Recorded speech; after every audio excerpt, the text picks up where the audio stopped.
नमस्कार दोस्तों, मेरा नाम बीरू द्विवेदी है। मैं आपका अपने YouTube channel Biru Dwivedi education hub पर हार्दिक स्वागत करता हूं। दोस्त, आज हम बात करेंगे जीके के टॉप 25 क्वेश्चनों की। तो आइए शुरू करते हैं। विश्व का सबसे ऊंचा पशु किस जानवर को माना जाता है? तो जो विश्व का सबसे ऊंचा पशु है वो माना जाता है जिराफ को। अब जिराफ को इसलिए माना जाता है क्योंकि जब पहले भोजन की कमी थी तो जिराफ ने भोजन को पाने के लिए पेड़ों की पत्तियों को खाने के लिए अपनी गर्दन को बहुत तेजी से दूर तक खींचा करते थे। तो धीरे धीरे जो इनकी गर्दन का था वो विकास ज़्यादा हो गया और इनकी गर्दन बहुत ज़्यादा लंबी हो गई, और जिसी वजह से ये सबसे ऊंचा पशु जो है वो विश्व का माना जाने लगा। याद रखिएगा। बात करते हैं अगले प्रश्न की।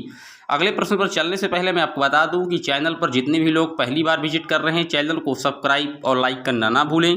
चलते हैं अगले प्रश्न की। विश्व में कितनी भाषाएं बोली जाती हैं? तो बात आई है भाषा की, तो बता दें कि अनुसूची 8 में 22 भाषाओं का उल्लेख हमारे भारतीय संविधान में है, और विश्व में लगभग 5000 से भी अधिक बोलियां जो है वो भाषाएं बोली जाती हैं। तो ए ऑप्शन एकदम करेक्ट है। 5000 जो है भाषाएं विश्व में बोली जाती हैं। बात करते हैं अगले प्रश्न की। संसार की सबसे महंगी वस्तु क्या है? तो संसार की अगर सबसे महंगी वस्तु की बात करें तो वो यूरेनियम है। अब यूरेनियम सबसे ज़्यादा कहाँ पैदा किया जाता है होता है तो ये ऑस्ट्रेलिया में होता है। और भारत में अगर पूछ ले कि सबसे महंगी वस्तु कौन सी पैदा होती है तो भारत जो है वो थोरियम का उत्पादन करता सबसे बड़ा है, और संसार की सबसे महंगी वस्तु यूरेनियम है। बी ऑप्शन एकदम सही है, याद रखिएगा। बात करते हैं अगले प्रश्न की। किस देश का कानून सबसे कठोर माना जाता है? तो जो सऊदी अरब है वहाँ का जो कानून है वो सबसे कठोर माना जाता है। सऊदी अरब में आप चाहे छोटा पाप कीजिए, अपराध कीजिए, चाहे कोई जघन्य अपराध कीजिए, दोनों अपराधों के लिए सिर्फ एक ही सजा है, सजाए मौत वहाँ दी जाती है। याद रखिएगा। बात करते हैं अगले प्रश्न की। निम्नलिखित में से कौन सा राष्ट्रीय उद्यान छत्तीसगढ़ में नहीं है? नहीं है क्वेश्चन में लिखा है। तो इंद्रावती छत्तीसगढ़ में है, गुरु घासीगढ़ छत्तीसगढ़ में है, कांगेर घाटी छत्तीसगढ़ में है। लेकिन जो ये बी ऑप्शन में काजीरंगा लिखा हुआ है ये आप भली भांति जानते हैं कि असम में है, और असम में एक सींग वाले गैंडे के लिए ये काजीरंगा प्रसिद्ध है। याद रखिएगा। बात करते हैं अगले प्रश्न की। तराइन का प्रथम युद्ध 1191 में किसके मध्य लड़ा गया था? तो मोहम्मद गोरी और पृथ्वीराज तृतीय के बीच ये जो तराइन का युद्ध है ये लड़ा गया था। बी ऑप्शन एकदम सही है, याद रखिएगा। बात करते हैं अगले प्रश्न की। बंगाल को मुगल साम्राज्य से पृथक कर स्वतंत्र किया था तो किसने किया था? तो मुर्शीद कुली खां ने बंगाल को मुगल साम्राज्य से स्वतंत्र किया था। बात करते हैं अगले प्रश्न की। भारत का पहला शिक्षा मंत्री कौन था?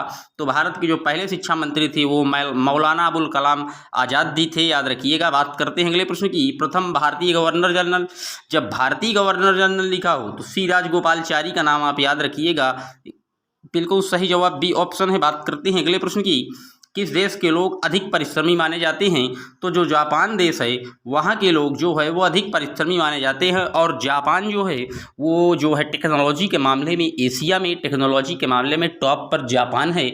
और जापान की संसद का नाम पूछ लेता है, याद रखिएगा। जापान की जो संसद है उसका नाम डाइट है। और जापान में जो ज़्यादातर जो है वृद्धों की संख्या बहुत है, बुजुर्ग वहाँ जापान में ज़्यादा पाए जाते हैं।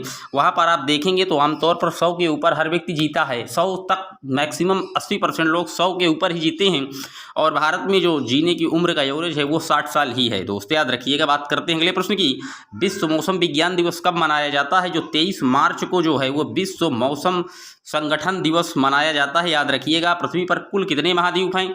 तो अभी तक तो 7 महाद्वीप थे, लेकिन अब जब नया वर्जन आप देखेंगे, नई किताबें पढ़ेंगे तो वहाँ पर जो पृथ्वी पर महाद्वीपों की संख्या है वो 8 बताई गई है। और 8वां महाद्वीप आप चाहे जैसे खोजें कमेंट बॉक्स में लिखिएगा 8वां महाद्वीप का नाम। बात करते हैं अगले प्रश्न की। विश्व टीबी दिवस कब मनाया जाता है? जो टीबी दिवस है ये मनाया जाता है 18 मार्च को। याद रखिएगा। बात करते हैं अगले प्रश्न की। विश्व का प्रथम विश्वविद्यालय कौन सा है? तो तक्षशिला विश्वविद्यालय जो है वो विश्व का प्रथम विश्वविद्यालय था। बात करते हैं अगले प्रश्न की। इसरो की स्थापना कब हुई?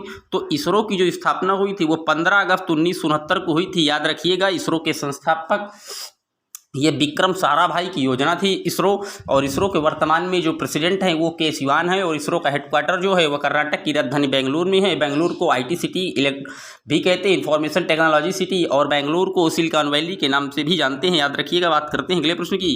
दयानंद सरस्वती का असली नाम क्या था? तो दयानंद सरस्वती का जो असली नाम था वो मूल शंकर था। इसका बी ऑप्शन एकदम सही है। बात करते हैं अगले प्रश्न की। हमारे जीवन का मूल आधार क्या है? तो जल भी जीवन का आधार है, वायु भी है, भोजन भी है। लेकिन सबको अगर देखें सब किस में समाहित है, सब हमारे पर्यावरण में समाहित हैं, तो बेस्ट ऑप्शन नंबर डी होगा, याद रखिएगा। बात करते हैं अगले प्रश्न की। खजुराहो भारत के किस राज्य में है? तो खजुराहो जो है वो मध्य प्रदेश में है और खजुराहो के मंदिरों का निर्माण चंदेल शासकों ने करवाया था और मध्य प्रदेश को टाइगर स्टेट के नाम से भी जानते हैं, याद रखिएगा। बात करते हैं अगले प्रश्न की। भारत में सबसे ज़्यादा तेलुगु भाषा कहाँ प्रचलित है? तो तेलुगु जो भाषा प्रचलित है वो आंध्र प्रदेश में प्रचलित है। बी ऑप्शन एकदम सही है। बात आंध्र प्रदेश की आई है तो बता दें 1953 में भाषा के आधार पर सबसे पहले गठित होने वाला राज्य आंध्र प्रदेश है और आंध्र प्रदेश की 3 राजधानियां हैं, अमरावती, तेलंगाना की भी राजधानी कहीं हैदराबाद हुआ करती थी, लेकिन आंध्र प्रदेश की हैदराबाद, अमरावती और कुर्नूल अभी नई कैपिटल बनी है, याद रखिएगा। मुख्यमंत्री यहाँ के वाईएस जगनमोहन रेड्डी हैं, याद रखिएगा। बात करते हैं अगले प्रश्न की। हॉकी के खेल में खिलाड़ियों की संख्या कितनी होती है? तो हॉकी के खेल में भी खिलाड़ियों की संख्या 11 होती है और 11 क्रिकेट के खेल में भी खिलाड़ियों की संख्या होती है, याद रखिएगा। बात करते हैं अगले प्रश्न की।